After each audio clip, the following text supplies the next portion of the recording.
अभी इस वीडियो में जो क्वेश्चंस देख रहे हैं हम, वो जो क्वेश्चंस है वो स्टूडेंट के डाउट्स है जो उन्होंने मुझे पूछे, मतलब उन्होंने मुझे टेक्स्ट किए हैं, तो उसका जो सोल्यूशन है मैं आपको इस वीडियो में देने वाली हूँ।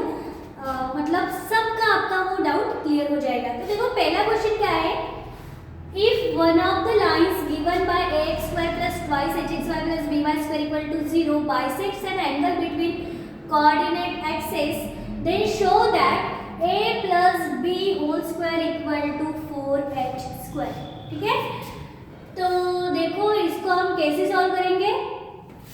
तो यहाँ पे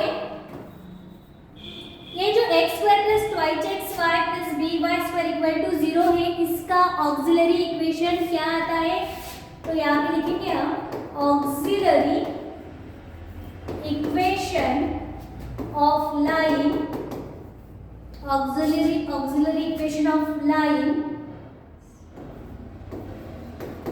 represented by ax square plus twice hxy plus by square equal to 0 is क्या है। देखो ये जो लाइन है, ये जो लाइन है, दो लाइन का कंबाइन इक्वेशन है, ये आपको मालूम है। ठीक है, ये जो होमोजेनियस इक्वेशन ऑफ डिग्री 2 आता है, ये दो लाइन का कंबाइन इक्वेशन है।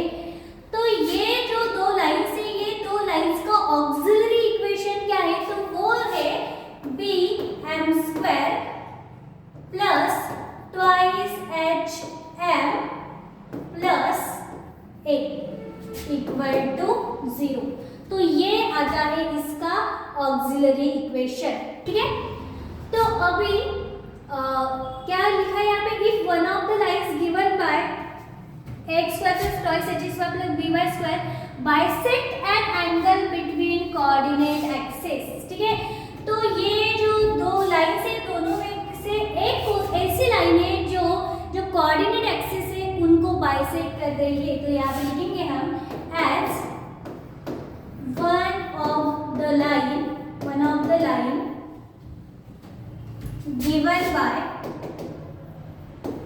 Given by x square plus twice h x y plus b y square equal to 0 bisects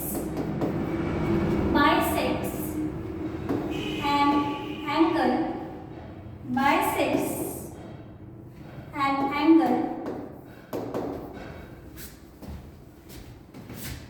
between coordinate axis।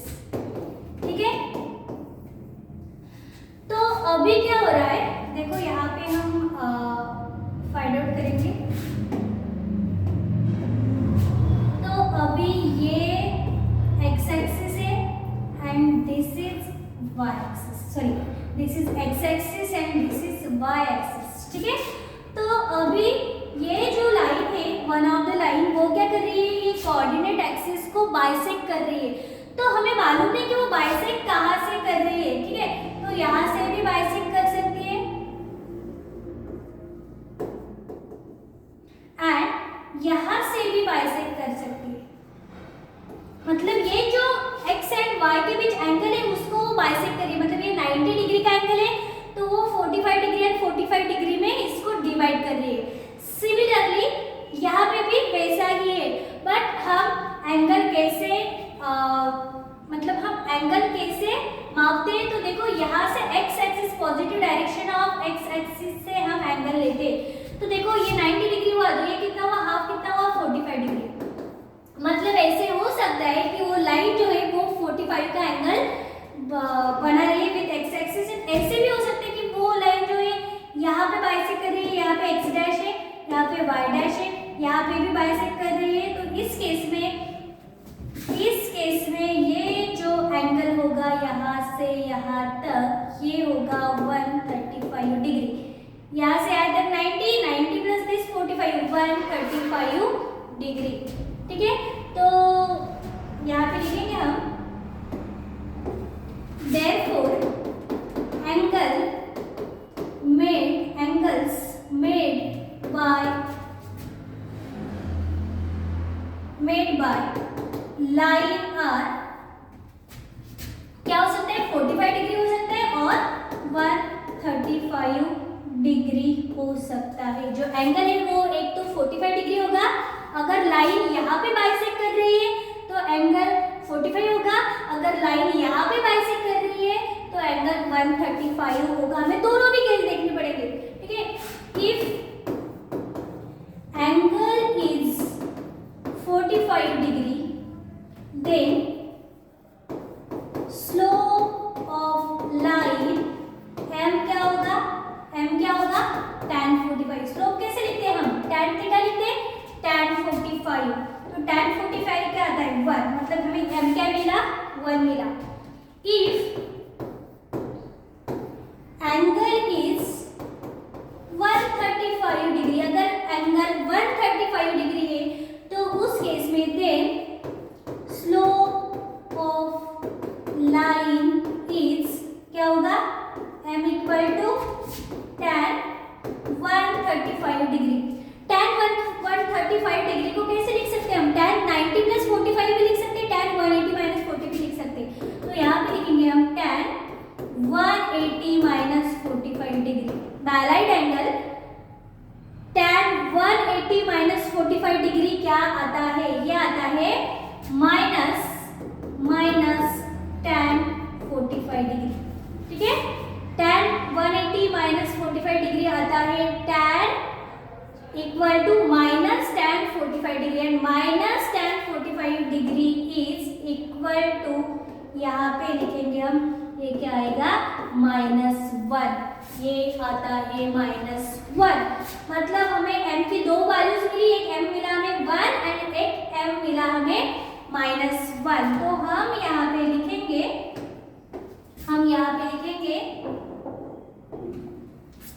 m क्या मिला हमें, m is equal to +1 and -1। मतलब हमें m की दो वैल्यू मिली, एक +1 एंड एक -1। तो m क्या है, m is root of auxiliary equation. m क्या है, रूट है ऑक्सिलरी इक्वेशन का। तो ऑक्सिलरी इक्वेशन क्या है, bm² plus twice hm plus a equal to 0, ठीक है। अगर हमने यहाँ पे रूट निकाला तो क्या निकलेगा, m इक्वल टू समथिंग निकलेगा, मतलब m क्या हुआ इस इक्वेशन का रूट, और m की वैल्यू क्या है हमारी +-1। तो हम यहाँ पे m के जगह पे क्या पुट करेंगे, +-1। तो देखो यहाँ पे b m के जगह पे आएगा +-1 whole square plus a twice h, m की जगह पे +-1 प्लस ये a एंड इक्वल टू 0, ठीक है, इक्वल टू 0। तो ये प्लस का स्क्वायर प्लस माइनस का स्क्वायर प्लस, मतलब ये आएगा यहाँ पे 1 and 1 into b is b। यहाँ पे plus into plus plus, minus into plus plus, sorry plus into minus minus, तो यहाँ पे आएगा plus minus twice h, plus minus twice h, and ये होगा यहाँ पे a एंड इक्वल टू 0। अब ये कैसे लिखेंगे हम, a में आगे लिखूंगी, फिर a प्लस b लिखते हैं, a प्लस b एंड ये जो है plus minus twice h and equal to 0। अब ये a प्लस b यहाँ पे आएगा इक्वल टू, ये प्लस 2h उस साइड जाएगा तो ये हो जाएगा -2h, एंड -2h उस साइड जाएगा तो ये हो जाएगा +2h, मतलब इधर आता है फिर से प्लस माइनस ट्वाइस h। अब हम स्क्वायरिंग करेंगे both side, on squaring both sides what we get, a plus b whole square is equal to plus minus twice h whole square। तो यहाँ पे क्या है, a plus b whole square equal to what is plus minus square is plus, 2 square is 4 and h square is h square। तो इस तरह से जो हमें पूछा है वो हमारा प्रूव हो गया। तो देखो क्या पूछा था हमें, hence show that a plus b whole square equal to 4h square। तो देखो हमारा ये आया a plus b whole square equal to 4h square। अगर आपको इसका स्क्रीनशॉट निकालना है तो आप निकाल सकते हैं। फिर से एक बार मैं ये क्वेश्चन आपको बता दूं कैसे सॉल्व किया हमने। देखो हमें क्या बताया यहाँ पे कि इसकी जो दो लाइंस है उन दो लाइन में से एक लाइन क्या कर रही है, एक लाइन कोऑर्डिनेट एक्सिस को बाइसेक्ट कर रही है, ठीक है। तो यहाँ पे लिखा हमने auxiliary equation of lines represent represented by this equation is bm square plus twice hm plus a। ये हमने पहले ही पढ़ा कि ये क्या है, ऑक्सिलरी इक्वेशन है, ठीक है, उस इक्वेशन का। तो एक लाइन क्या कर रही है, कोऑर्डिनेट एक्सिस को बाइसेक्ट कर रही है। तो यहाँ पे लिखा हमने as one of the line given by this equal to 0 bisects an angle between coordinate axis. तो वो बाइसेक्ट कर रही है इस तरह से, मतलब यहाँ पे भी बाइसेक्ट कर सकती है, यहाँ पे भी बाइसेक्ट कर सकती है। अगर यहाँ पे बाइसेक्ट किया तो 45 का एंगल आ रहा है इस लाइन के साथ, एंड अगर यहाँ पे इस कोऑर्डिनेट के बीच में एक बाइसेक्ट कर रही है तो यहाँ पे आएगा 135 का एंगल, ठीक है। उसके बाद हमने किया कि अगर इफ एंगल इज 45, अगर एंगल 45 है तो उसका स्लोप क्या होगा, slope equal to m equal to tan 45, tan 45 आता है 1, ठीक है। अगर स्लोप 135 है उस केस में m क्या आएगा, tan 135। tan 135 की डायरेक्ट वैल्यू हमें मालूम नहीं है तो हम tan 90 प्लस 45 कर सकते हैं या tan 180 माइनस 45 कर सकते हैं। tan 180 माइनस 45 135 ही आता है। तो tan ये जो है पाई माइनस थीटा क्या होता है, माइनस tan थीटा। तो इस तरह से ये आया equal to minus tan 45 degree. And what is minus tan 45 degree, minus तो एज इट इज tan 45 होता है 1, तो ये आया -1। फिर हमने क्या किया, फिर हमने ये लिखा स्लोप से हमारे m equal two plus minus 1। अभी ये जो m है वो क्या है, रूट है ऑक्सिलरी इक्वेशन का, इस इक्वेशन का रूट है, इसलिए हमने यहाँ पे m के जगह पे पुट किया। और ये b ये प्लस माइनस का स्क्वायर प्लस ही आता है, इसलिए हमने b एज इट इज लिखा। ये प्लस माइनस यहाँ पे आएगा, ये ट्वाइस h प्लस a, यहाँ पे a प्लस b साथ में लिया, प्लस माइनस ट्वाइस h यहाँ पे लिखा इक्वल टू 0। अभी a प्लस b एज इट इज लिखा। ये जो है twice h plus minus twice h उस साइड गया है, स्क्वायरिंग की बोथ साइड, और हमें जो चाहिए वो आंसर हमारा आया। तो यहाँ पे लिखेंगे हम एज रूट, ठीक है। तो इस तरह से ये क्वेश्चन आप सॉल्व कर सकते हैं, ये क्वेश्चन भी पूछा जा सकता है। तो अभी ये जो क्वेश्चन है ये भी मेरे स्टूडेंट ने पूछा है। तो देखो ये क्वेश्चन क्या है, show that equation of plane and distance p unit from the origin and to which unit vector n cap is normal is r bar dot n cap equal to p, hence reduce r bar dot 3i minus 4j plus 12k equal to 8 to the normal form। देखो ये जो question है ये line and plane से आता है, ये line and plane का क्वेश्चन है। एंड जो पहले हमने देखा वो पेयर ऑफ स्ट्रेट लाइन का क्वेश्चन था, ठीक है। तो देखो यहाँ पे क्या पूछा है, show that equation of the plane and distance p unit from the origin जो है वो r bar dot n cap equal to p है। मतलब ये यहाँ पे जो है ये थ्योरम ही है और ये हमें प्रूव करना है कि यहाँ पे r bar dot n cap equal to p आता है। और वो प्रूव करने के बाद पूछा गया है कि ये जो क्वेश्चन है इसको हमें नॉर्मल फॉर्म में रिड्यूस करना है, ठीक है। तो ये क्वेश्चन हम सॉल्व करेंगे। तो देखो कैसे सॉल्व करेंगे, यहाँ पे लिखेंगे हम लेट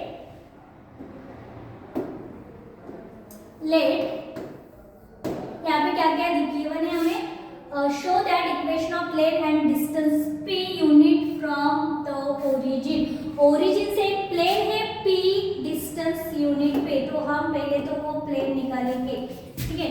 तो देखो यहाँ पे ये हुआ axis, again this is one axis and ये हुआ एक्स एक्सिस, ठीक है। ये एक्स एक्सिस हुआ, ये वाई एक्सिस हुआ and this is Z axis, ठीक है। और यहाँ पे एक प्लेन है, ये है यहाँ पे प्लेन,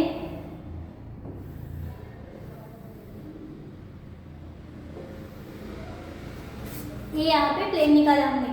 तो क्या बताया है कि ये जो प्लेन है, ये जो प्लेन है, ये प्लेन यहाँ से ओरिजिन से कितने डिस्टेंस पे है, p डिस्टेंस पे है। मतलब यहाँ से यहाँ तक डिस्टेंस हुआ p, ठीक है। तो हम कंसीडर करेंगे एक पॉइंट, यहाँ पे एक n पॉइंट लेंगे हम, यहाँ पे n पॉइंट लेंगे और ये ओरिजिन से इस n पॉइंट तक, सपोज ये है हमारा n पॉइंट और ओरिजिन से n पॉइंट तक का ये इतना डिस्टेंस, ये यहाँ पे वो है, तो इतना डिस्टेंस हुआ हमारा, ये जो है ये इतना डिस्टेंस हुआ हमारा p, ये डिस्टेंस क्या हुआ हमारा p डिस्टेंस है। यहाँ पे गिवन है हमें show that equation of plane at distance p unit from the origin। ये यहाँ से origin से ये प्लेन p डिस्टेंस यूनिट पे है and to which unit vector n cap is normal। और ये जो वेक्टर है on, अभी हमने ये जो on निकाला इसका यूनिट वेक्टर है n cap। इसका यूनिट वेक्टर क्या हुआ, इसका यूनिट वेक्टर है n cap।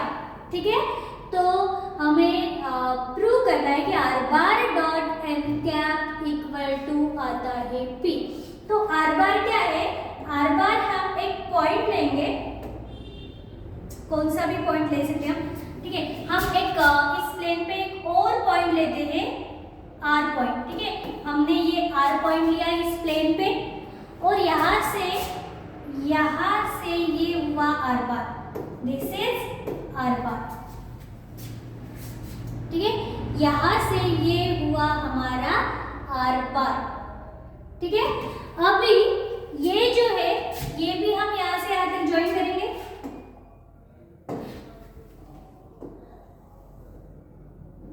ये भी हमने यहाँ पे ज्वाइन किया। ठीक है, तो ये हुआ हमारा n r bar.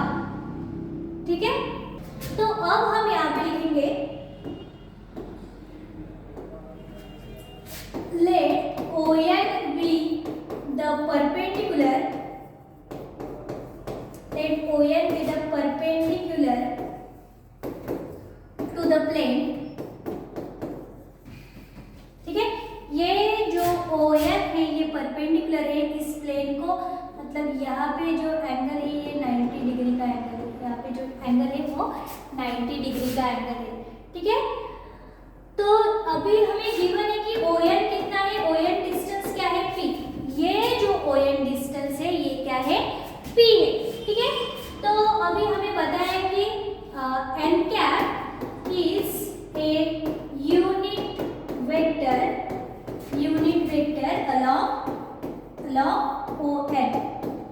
along ON। ठीक है, n कैप क्या है, यूनिट वेक्टर है along ये ON को हम वेक्टर में लिखेंगे तो ये हो जाएगा ON बार। तो n cap is a unit vector along ON बार। तो देखो अगर हमें यूनिट वेक्टर निकालना है, कि यूनिट वेक्टर निकालना है तो हम क्या करते हैं, ON cap equal to unit vector equal to वो वेक्टर अपॉन में आता है उसका मैग्नीट्यूड। मतलब अगर हमें ये जो ON वेक्टर का यूनिट वेक्टर निकालना है तो ये क्या आएगा, ON cap equal to ON bar upon magnitude of ON bar. ये हमने पढ़ा है कि यूनिट वेक्टर इक्वल टू आता है वो vector as it is and upon में आता है उसका मैग्नीट्यूड। ठीक है, तो अभी ON कैप क्या है, ON कैप मतलब क्या, n cap is a unit vector along ON बार, मतलब ये ही n कैप है, ये क्या है n कैप है। And what is n bar, तो n बार को हम यहाँ पे ON बार को हम यहाँ पे n बार लिख सकते हैं। ON बार क्या आएगा यहाँ पे n बार, ON बार का हम पोजीशन वेक्टर, ON का पोजीशन वेक्टर लिखेंगे हम n बार। ठीक है, तो यहाँ पे n बार लिखा मैंने। And what is magnitude of ON bar, magnitude of ON बार मतलब यहाँ पे ON का मैग्नीट्यूड मतलब डिस्टेंस कितना है, तो वो डिस्टेंस हमें गिवन है p। तो ये डिस्टेंस क्या है p है। तो यहाँ से हम n बार निकाल सकते हैं। तो n बार क्या आ जाएगा, ये p इस साइड जाएगा, p ये हो जाएगा n cap and equal to ये n बार। तो n बार इक्वल टू क्या आया हमारा, n बार इक्वल टू आया, n बार इक्वल टू आया p n कैप। ठीक है, p n कैप। तो इतना हमने लिखा। अब इसके बाद हम लिखेंगे कि let r be the any point on the plane. तो यहाँ पे लिखेंगे let r be the any point on plane. r क्या है, एक पॉइंट है प्लेन पे। ठीक है, तो अगर हमें अभी ये nr, तो देखो अभी ये जो है nr बार, ये जो nr बार है ये क्या है, परपेंडिकुलर है। किसको परपेंडिकुलर है, perpendicular to this ON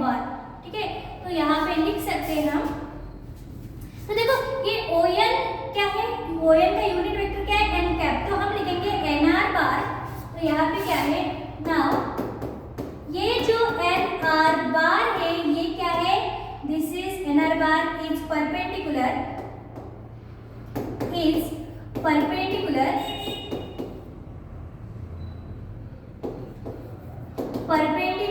to n cap.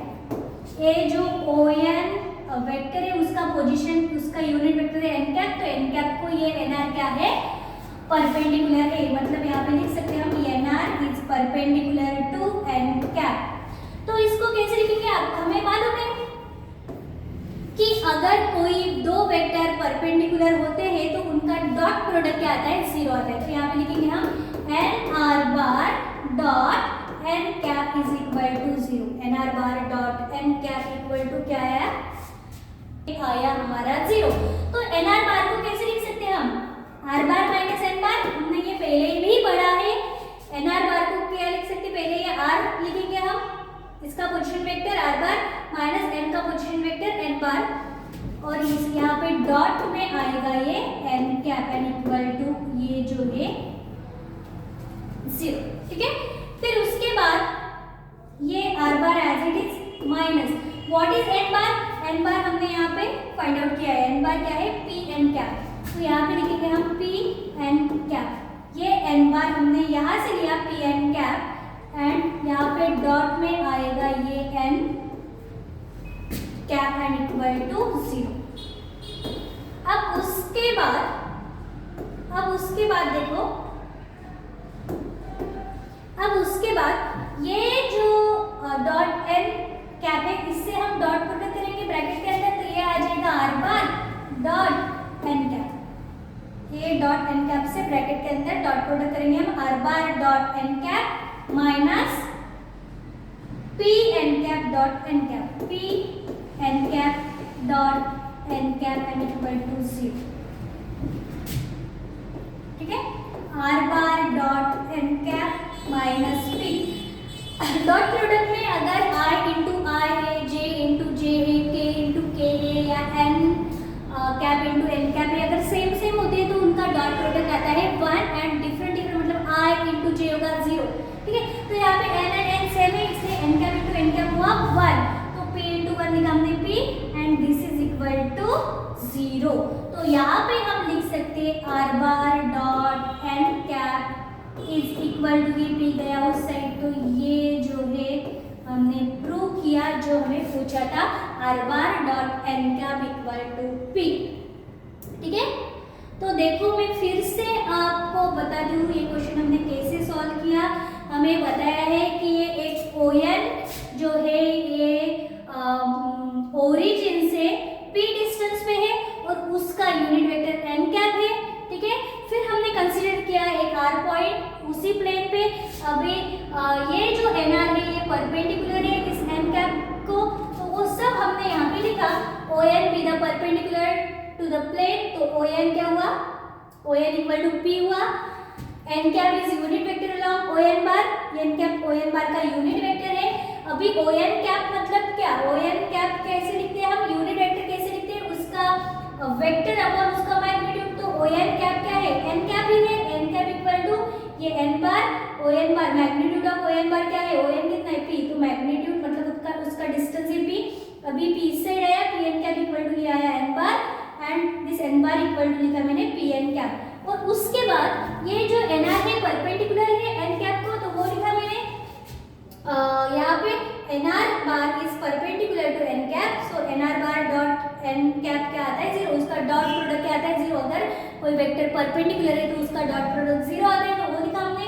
What is n r bar, n r bar आता है r bar minus n bar and dot ये है यहाँ पे n cap equal to zero. ठीक है, तो ये डॉट एन कैप हमने ब्रैकेट के अंदर लिया, मतलब ये हुआ हमारा सॉरी पहले हमने एन बार को लिखा है यहाँ पे, एन बार यहाँ से लिखा, एन बार क्या है पी एन कैप, तो एन बार की जगह पे लिया पी एन कैप।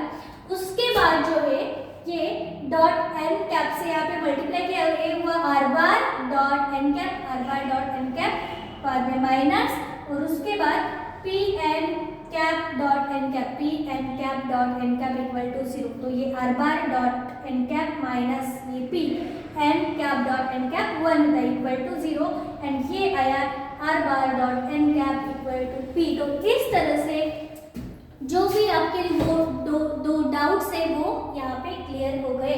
अगर आपको ये समझ में आया है तो प्लीज़ वीडियो को लाइक करो और कमेंट में बताओ कि आपको ये क्वेश्चन जो है वो समझ में आया कि नहीं। अगर आपने अभी तक इस चैनल को सब्सक्राइब नहीं किया है तो प्लीज़ मेरे चैनल को मैथमेटिक्स को सब्सक्राइब करो। और आपको और क्वेश्चंस में डिफिकल्टी है तो वो क्वेश्चन आप मुझे सेंड कर सकते हैं, मैं आपको उसके जो सॉल्यूशंस है वो यहाँ पे करके दूँगी, ठीक है।